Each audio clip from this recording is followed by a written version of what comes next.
talk about, that's the same thing over and over again. But anyways, forced induction, right? This is from factory vehicles, either turboed or supercharged. I think I'll talk about three. I guess I'll talk about three that I personally like. Okay, there's definitely more that I do like. I do like a lot of other forced induction cars, but I'll start with three. Or maybe throwing excuse me, throwing five, who knows, but we'll see where I'm at by the end of this video. The first one, I'll start off by cylinder. So 4 cylinders. I've got my favorite 4-cylinder, I guess, track weapon, if you want to per se. I like the EVO X, right? From 08 to 2014. That version I do like a lot. Right, power output range somewhere between, at least in the States, it's a range somewhere between 291 to 300, like 303. So I'm like, a healthy amount. Nothing crazy, but something that is manageable by probably most people. Right? So it's a full all-wheel drive. It was an expensive, for being a little 4-cylinder car, expensive, right? It's an expensive vehicle to maintain compared to most. Like, even if you have the manual trans version, that's a little bit cheaper than the automatics. The automatics were dual clutches, and obviously dual clutches have their tendencies of being much more expensive than any transmission at the moment. But you got a 5-speed manual. The only thing that can be very expensive, which if you ever have an EVO X, I recommend trying to relocating this portion. It's the AYC pump, right, which is their active yaw control pump.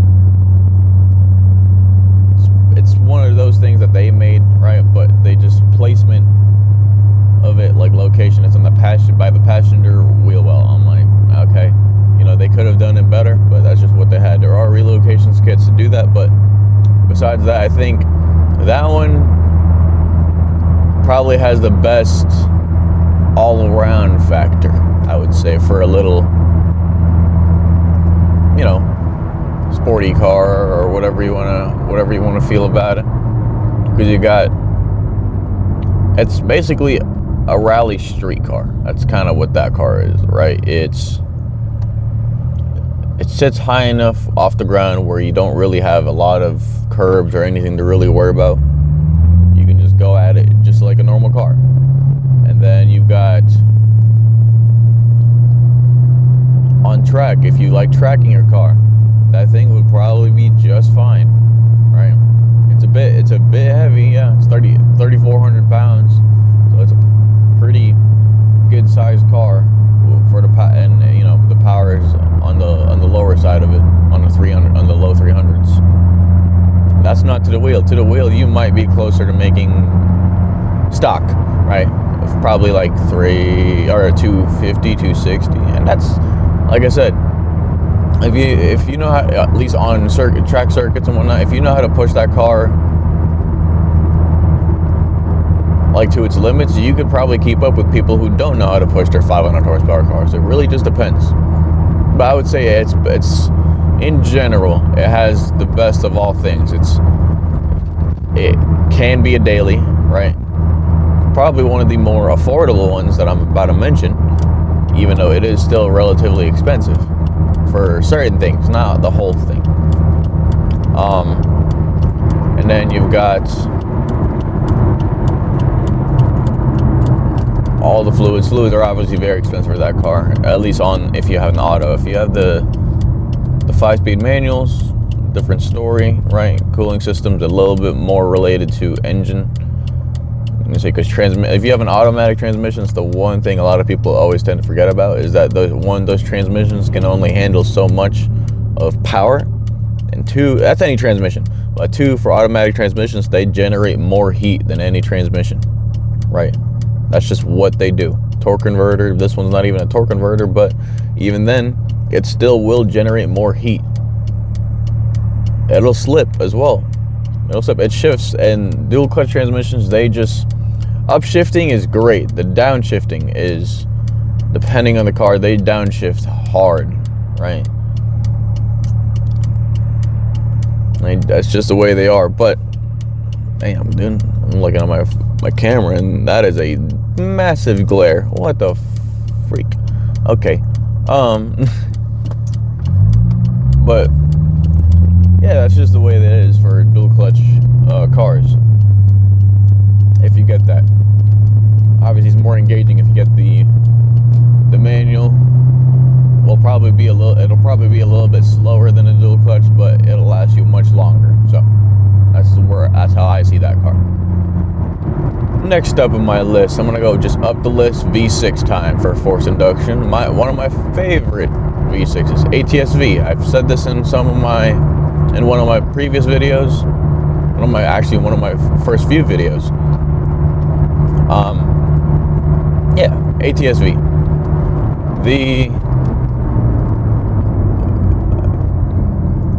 They're expensive, right? Even a used one is, well, a used one now is in the lower range, depending on where you are. I've seen some as low as like $27,000, right? That car used to be probably upwards of 60 to 80 grand, maybe, because it is a Cadillac, so that's kind of what they do. But performer is, yes, that is one thing that thing does exceptionally well, right?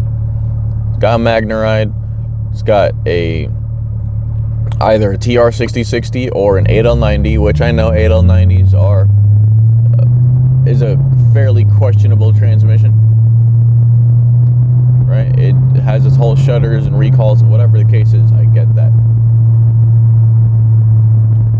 So the only thing I could say, if you have an 8L90, is literally either attempt to do that little recall thing, which their recall or their solution for an 8L90 is to do a transmission flush and a refill with it's basically just newer, like non-factory fluid. So I'm like, I don't know. Sometimes it's works, sometimes it doesn't, right? And so far for my mom, right, she has a Camaro with an 8-speed in it, and she did her whole fluid flush, and that shutter that we initially had was gone. So I was like, okay, so it worked for that car. I don't know if it worked for everything, right? It worked for just that one. So I'm like, okay, you know, that's the way it goes for that one. But obviously you get your TR6060s if you can find one. That's a pretty hard find on an ATS-V, to be honest. It's quite difficult to find one of those. And if you do, it's probably going to be priced to the moon. But regardless, transmission, quick vehicle, 464 horsepower, probably around 400 wheel, give or take.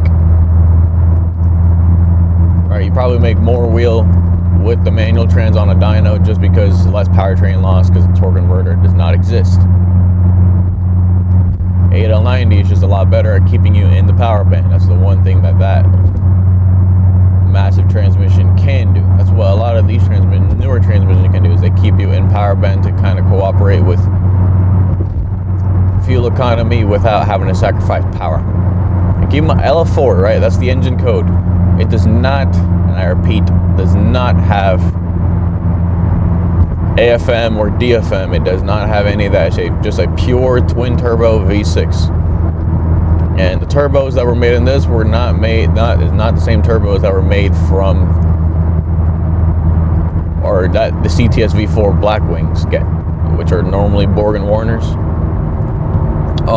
This one is made from MHI, which is Mitsubishi Heavy Industries. That's the turbos that the ATS-V got. So if you like those turbos, great. That's just what they are, right? You got turbos from Mitsubishi, which is obviously a company that's probably well known for having their little turbocharged engines. So it uses those. The only other thing for ATS-Vs, obviously it's twin turbo setup, so it's a bit more complex than most. Probably than pretty much the three cars I will be mentioning, right? It's got two turbos, but for potential, it's through the roof. It's got everything that you really need. It weighs 3,700 pounds, so it's pretty much in the mid-pack of weight, but I think power to weight is where it can win, right? The EVO being the worst of the three that I'm going to mention, but probably the most drivable or attainable from pushing the limits of that car. If you're a roll racer, maybe not. If you're a track racer, maybe you can. ATS-V can probably push it, right? It's got MagneRide. It's got pretty much all the modern day style technologies, right? It's got it's got MagneRide from GM, this is their third version, so this is the ones that can last a little bit longer. Price never changed, so it's still a very expensive thing to do whenever MagneRide starts to fail. But MagneRide is one thing that it does have, which is quite nice, right? MagneRide is supposed to pretty much smooth it out or stiffen it up depending on the mode that you put it in.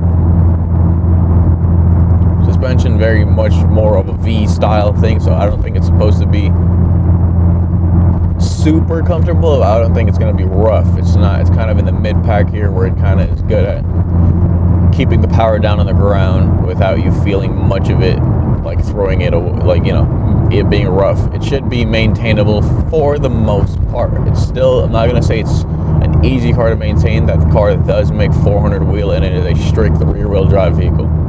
So you can only push that so far. But I do like that car. Right?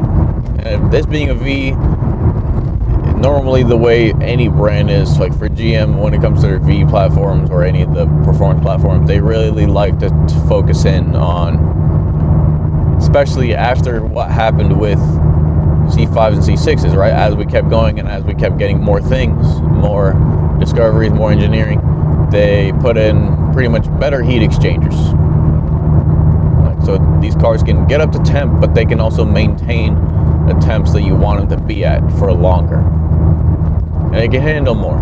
LF4s are quite stout engines per se, right? The internals, they use titanium connecting rods, which at the time of the last car that they had used, and a titanium in anything was on the LS7, which was what, maybe 5 years, pretty much, yeah, from 06 to 2013. So yeah, they didn't do any sort of titanium in any engine until 2016. So they took basically like a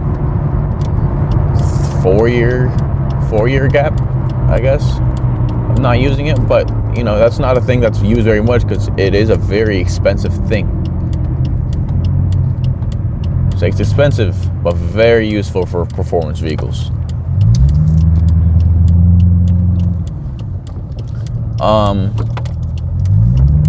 then lastly, which there's obviously 3 vehicles that have this in the States, this engine. It's the LSA, or 4. There's 4 vehicles that have the LSA. The one I think a lot of people tend to forget about, right, is actually the Camaro. Because whenever I say LSA, the first thing people think about is a Cadillac. Yeah, Cadillac CTS-V, whether you get the sedan, coupe, wagon, whatever the case is, those are normally the 3 that most people remember for having an LSA engine. The one car I think most people forget that ever even had it was a 5th gen Camaro. For about 3 years, it had it. And obviously the Camaro was, between the 4 cars, the Camaro was most tuned for track use. It had the most power from specs, right? The specs were rated at 580, 585. That's kind of the range that the Camaro was given.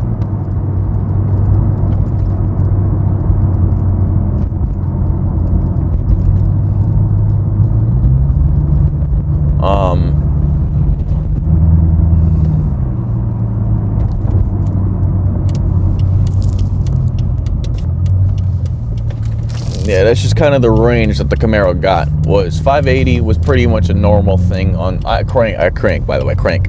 So wheel horsepower probably in the high 400 pluses, like maybe 490. Sometimes if you have the manual version, you might be closer to 500.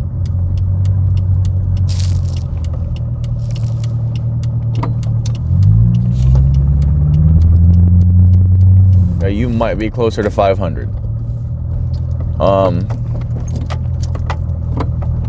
But in general, right, somewhere between, I'll give or take like 480 to like 510. I'll say that. That's probably where your realistic power range is for that car. But LSA ZL1s probably has some of the more ZR1 like cooling system, heat exchangers, whatever you want to call it. It probably had the closest thing to a ZR1 style cooling system.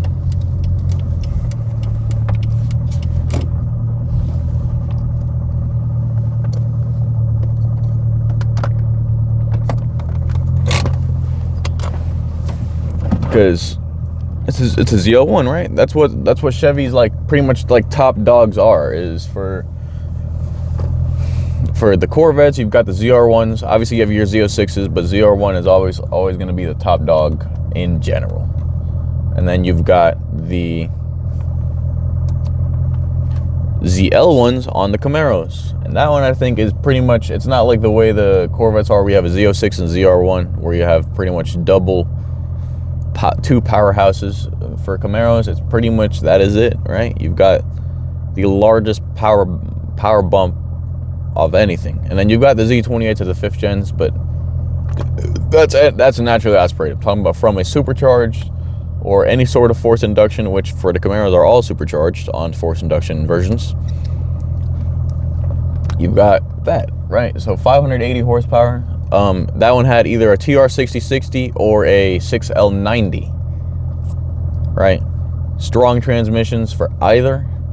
Obviously not exactly the way some other cars are. Both those transmissions are built and tuned, accustomed to the engine that the car has, right? They're not going to just try to throw something that can't handle the power. Now, can it handle more? To probably a certain extent, right? To a certain point, that transmission can only do so much. They're doing it the way a lot of manufacturers try to say, is that they're pretty much pushing the limits of the transmission, so they're going to leave it where it's at. And there'll be like, maybe you might have like a 50 horsepower gap on that, like more tuned-ish, right? But 6L90s are pretty strong transmissions, right? Obviously, if you get any manual version, your heat exchangers goes down because you don't need anything to cool off the transmission. Now you just need something, and manual transmissions take a lot longer to build up heat because no torque converter, it's just you. So, but between the three, I think those are some of my three favorite ones. Power obviously keeps going up as you saw the list. Weight also keeps going up. You go from 3,500, 3,700 in a Camaro weighing somewhere in the ballpark of 4,100 pounds. So it is the largest of the bunch, and it has the most outright raw power between the three. Me personally, I just like the Cadillac, right? I like the Cadillac from a performance standpoint, from a sound and looks standpoint. If you give me a yellow ZL1 5th gen, literally a straight up yellow one, I'm buying it, okay? Because that is a childhood, I think. If you don't know, like, obviously when I hear yellow and you hear Camaro, the first thing you think about is, you know, Bumblebee, if you've ever watched those movies. But I need you to, like, you know, look it up. There's a pretty big difference on which car actually looks like Bumblebee. And it is not a 6th gen. The 5th gen looks more like Bumblebee. If you put a yellow ZL1 Camaro or a 5th generation versus a yellow 6th gen Camaro with any version, and you put both of them, just put yellow, the 5th gen looks that's literally Bumblebee, right? It's got the headlights, taillights, whatever. It's got everything. So I was like, that's probably the only thing I like. If I really wanted to get one of those, my preference would be a yellow 5th gen. I've seen some around here, and there's like there's one that's actually black with like more alloy to chromish wheels, which I do like those combos. I do like that color combo on a lot of cars. It was quite clean. So maybe that one I don't mind. But if not that, I do like yellow for the Camaros. There's not very many cars I like yellow on. So yeah, between the three, that's the way it is. EVO, obviously between the three is probably the best for on a daily basis thing. Probably the cheapest between the three. ATS-V has the best of both worlds, where you can get either a coupe or a sedan. So it can be kind of a near jack of all trades if you're willing to pay the price for it. So, but anyways, that's probably it for this video. I might make a part 2 of some more force injection warriors per se. But this one, that's kind of just my list of certain things that I really do like about, you know, force induction worlds. I don't have a force induction car, but I just like looking at them and seeing if I were to get one, I want to see where I'm at. So, but all right then, I'm about to head to work. As you guys know, when I get here, normally I just sit here for a couple minutes and then I start just trying to pretty much end off the video. So, all right then, I'm about to head to work. Y'all have a great day. I'm out.